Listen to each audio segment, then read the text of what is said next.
রমাদান মাস উপলক্ষে বিশেষ যে ২৭টি আমলের কথা আমরা বলতে চাই, তার প্রথম আমলটি হলো চাঁদ দেখা।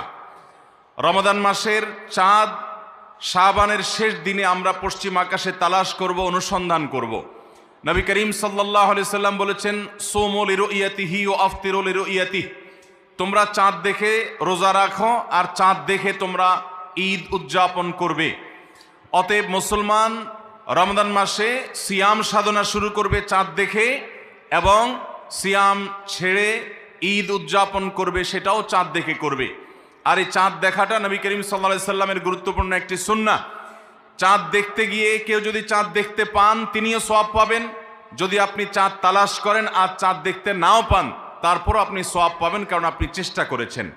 চাঁদ দেখার একটি দোয়া নবী সাল্লাল্লাহু আলাইহি সাল্লাম আমাদেরকে শিক্ষা দিয়েছেন, আর সেটা হলো আল্লাহুম্মা আহিল্লাহু আলাইনা বিল ইয়ুমনি ওয়াল ঈমান ওয়াস